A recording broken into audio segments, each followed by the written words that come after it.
So probably my final video on Ben Shapiro versus the American far right. But I did want to talk about this because I brought it up in my first video, is that Nick Fuentes is the Frankenstein's monster of people like Ben Shapiro. So for context, anyone who doesn't know, Ben Shapiro is a American political commentator who is a very pro-Israel, very pro-status quo conservative. Nick Fuentes became sort of popular in the first Trump administration, America first, really anti-Semitic, has said lots of things that are like pro-Hitler, pro-Nazi, stuff like that. And he's only become more popular while Ben Shapiro has become less popular. And although Ben Shapiro has been really hesitant to call people out, people who follow America First have hated him for a long, long time. He's talked about needing security to stop people attacking him and stuff like that. And then it came to a head where Tucker Carlson platformed Nick Fuentes and gave him a pretty, cozy interview, which pretty much served as promotion. And Nick Fuentes is becoming increasingly mainstream. So Ben Shapiro made like a 50-minute video calling both of them out and has been on a bit of a crusade going on the podcast and media circuit, talking about how so many conservatives are now becoming really, really racist. That fragmentation is being caused purposefully by a splinter faction of people led by a young man named Nick Fuentes. They call themselves the Groypers. They are white supremacists. They hate women, Jews, Hindus, many types of Christians, brown people of a wide variety of backgrounds, blacks, America's foreign policy, and America's Constitution. They admire Hitler and Stalin. And that splinter faction is now being facilitated and normalized within the mainstream Republican Party. The main agent in that normalization is Tucker Carlson, who is an intellectual coward, a dishonest interlocutor, and a terrible friend. And it's just hilarious because, yes, they are becoming more racist that they hate Jews and Indians now, where they didn't as much before, and that affects you personally. But you had no problem, both personally and as a company, whipping up hatred against trans people, whipping up hatred against gay people, saying the most disgusting things about Muslims, saying the most disgusting things about Black Americans, and then Ben Shapiro somehow expected that people wouldn't become further radicalized, where they also say, we don't actually like Jews like you, Ben Shapiro, either. And that's how Nick Fuentes is the Frankenstein's monster. So I want to talk about this quick because there's been 2 clips going viral of Ben Shapiro calling out like radicalism on the conservative movement. Here's a podcast that he did on his own network with other Daily Wire hosts, and they're talking about those leaked group chats where those young Republicans were saying like pro-Hitler stuff. Obviously, they were Nick Fuentes fans. Again, I'm not even disagreeing with the motivations of the Politico story. In fact, even on my show today, I talked about the motivations of the Politico story, which, Matt, I agree, are completely scurrilous and designed to distract from the sort of violent rhetoric we've seen from the left. But it has led to, I think, a reactionary response on some parts of the right to say there should be no policing ever at all. No social consequences should ever attend to things that are said on the right, that it's basically just pure my side versus your side. The problem I have is, number one, I think that's immoral, and number two, I don't think that's pragmatic. I don't think that's moral because I think that there are things that get said on the right that are really, really, really ugly, and pretending those away doesn't make them go away. I think that they're rising. I think that they're getting more common. I know that my death threats from that side are getting more common. I know I have more security because of that, and it's not just from the left. I have lots of security from the left, and I also get lots of security from the right. Matt, I think a little bit earlier today you tweeted that kind of your litmus test is the people who are trying to kill you, and I totally get that. I also have that litmus test. The difference is that I think that if somebody tries to kill you, Matt, there's a good shot that it's going to be a leftist. If somebody tries to kill me, it's a frickin' Agatha Christie novel.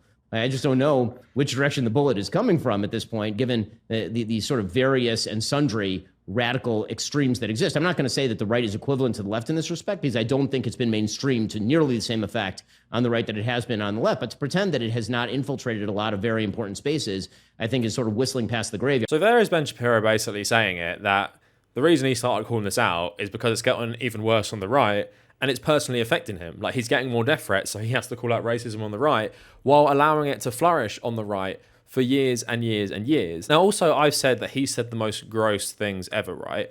But I've been calling the Daily Wire like Nazi propaganda for like 3 years. I made a whole video on it. And if I was going to share some clips from that video, 2 people sitting on that podcast of Ben Shapiro right there, as he talks about ugly beliefs and radical views on the right, which he disagrees with, and he's gone on to say he thinks are racist. Here are 2 people on his podcast. One has said the complete eradication of Native Americans in America was a great thing that should be celebrated. Matt Walsh. He is actually a Nazi. The conquest and colonization and settling of this land was overall a good and noble and courageous thing. It is good that it happened, and we should be grateful for it. The people who came here and claimed this land were heroes. It was heroic. And they were heroes not because of the other good stuff, but because they came and claimed it. For hundreds of years, this would not have been controversial to say. It would have been perhaps the least controversial thing to say. And now you're not allowed to say it at all. But I will anyway. But the colonization that brought Europeans to this part of the world hundreds of years ago, that was good. Not everything that happened during those many centuries was good, obviously. History is not that simple. People can commit evil in the pursuit of a worthwhile goal. That happens all the time. But and nobody would ever say that the conquerors and colonizers of this land were perfect angels. But we should celebrate them, and we should celebrate what they achieved. And Michael Knowles, who said Franco was good. Franco, the fascist dictator of Spain, who was besties with Hitler, who gave Hitler a list of all the Jews living in Spain, who personally sent troops to fight the Soviet Union for Hitler, who worked with the Nazis in the Spanish Civil War. He was good. He was good. Yeah, except the difference here is Mussolini was a pretty bad guy. He wasn't the worst guy in the world. He wasn't Hitler, certainly. He wasn't Stalin. He wasn't Lenin. But Mussolini was, let's say, at least a mixed bag, leaning on the side of bad. He was a bad political leader. Franco was, broadly speaking, pretty good. Given the circumstances that he was in, you've got the communists threatening to take over the entire country. Franco was pretty good because Franco wasn't a fascist. Franco wasn't a Nazi. Franco was a conservative, Catholic kind of guy who held things together and liberalized over time, too, as the circumstances permitted it. I don't know. I mean, even to, you're saying it's crazy to compare the current party to Franco, but even to compare Franco to the other bad men of the 20th century, I think is a great exaggeration. So on the Michael Knowles point, how is that any different than something like Nick Fuentes would say? We're going to get onto that in a sec. If Nick Fuentes is saying Hitler was good and he's shitposting about that, right?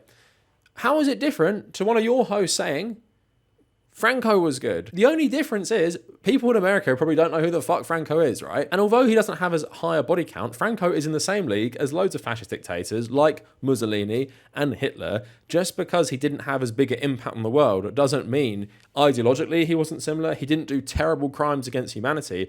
That's one of your hosts saying Franco was good. Franco was good. So imagine people watching your network, they're listening to people on the network praising anti-Semitic fascist dictators who helped Hitler in World War II. They're listening to your network and they're hearing that. And now you're acting surprised that more right-wing people are getting racist. And then Matt Walsh here, just an insane fascist. But like I said, the thing I focused on in that video was him talking about the eradication of Native Americans from America, something that inspired both conservative political figures in America, like Ayn Rand, who spoke about why that was a good thing, but also, of course, it inspired Adolf Hitler and it inspired his own policies in Eastern Europe to do manifest destiny in Eastern Europe for the German people, like American settlers did for themselves in the American continent. So Ben Shapiro platforms these people, pays them a massive salary, and they're talking to millions of conservatives and young conservatives around America. And then he's surprised that they're getting more racist. Ben Shapiro doesn't give a shit about racism, and him calling out racism now is purely about self-preservation and only calling out something that affects him because he's happy to actually pay other hosts for helping actual fascist rhetoric flourish, besides himself saying terrible fascist shit 24/7 anyway. And a recent thing that they're getting mad about as well, like the American far right with Ben Shapiro, he's talking about more like their new thing where they say like Christ is king, talk more about being like a white Christian and shit like that. So listen to this. From that, if you were a 15-year-old Zoomer, you were being told the future's female, all men are trash, etc., while actually your life outcomes and the education system, which was overwhelmingly not favorable to people like you that you were going through, you can kind of see why they're angry and resentful. I mean, I totally agree why they're angry and resentful. And this, again, gets back to a point. Diagnosis is easy. Prognosis and cure is hard. Yeah. And so I totally agree that the sort of wokeism of the past 20 years has created, for example, the Fuentes movement. I mean, I talked about that openly on the show on Monday and in the piece that I wrote for the Wall Street Journal, is that basically the sort of woke left idea that white Christian men in particular were the scourge of the earth and thus had to be extirpated from public life, or at least or at least disadvantaged in public life by the sort of Ibram X. Kendi. The only way to fix the injustices of the past is to engage in injustices in the present. Like, I can see why that would drive a sort of white Christian identitarianism. I think that in order for that identitarianism to take place, it can't really be a Christian identitarianism, because Christianity, last I checked, and again, I'll let others who are more expert in this topic than I speak to this, is a system that distinguishes neither Jew from Greek nor slave from master. Right? I mean, the idea is that all are equal it's about individual equality was one of the key functions of Christianity. So you have to come up with kind of a pseudo-Christianity where, certain people are superior to other people.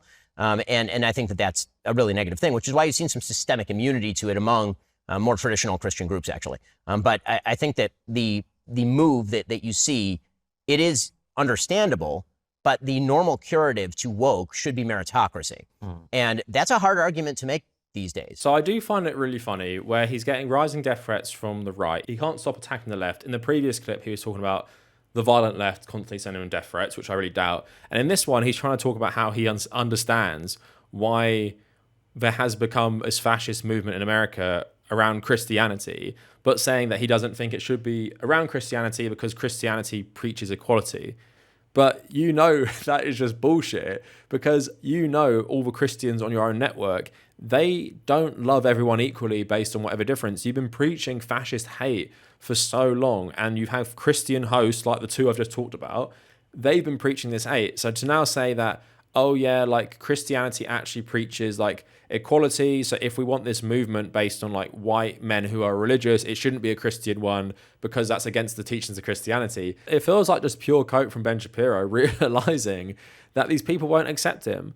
And again, like I've been saying, when you're someone like him who has spent so much money and your resources and time creating such a toxic political atmosphere, making people believe in all this crazy shit, all this fascist shit, having you and your host bang on about fascism essentially 24/7, but just with the caveat that you must also support Israel, and some minority groups traditionally hated by fascism like white Jews are actually okay. You can't be then surprised when some people take that even further and just add in like a tiny little bit extra of, well, like Nick Fuentes would say, well, Ben Shapiro has trained you to hate trans people, gay people, immigrants, black people, Muslims, people from Latin America. So why don't we just add one more into that? Let's add Jewish people. When you've made someone hate every single group, is it really such a hard step for them to take to hate one more group of people?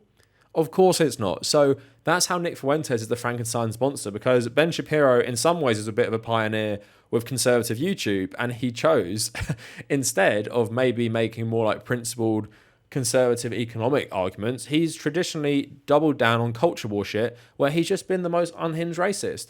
Like with all of his hosts saying terrible shit about the past as well, about the Crusades, about the conquering of America, about World War II or Francisco Franco. Like, you can't be surprised. So Nick Fuentes is the Frankenstein's monster of Ben Shapiro's and others' creation, and them even trying to act like he is so much worse than them is actually pretty hilarious, because you guys are so similar. You disagree on one point pretty much, culture, in terms of like social things. You disagree on where the cutoff point for the racism ends. For Ben Shapiro, maybe Jews and Indians is the cutoff point. Like, you don't be racist against them. But for Nick Fuentes, he doesn't give a shit about that. And neither do many people who are pro-America first. So that is it for the video. Let me know what you guys think in the comments. And if you made it this far, thank you for watching.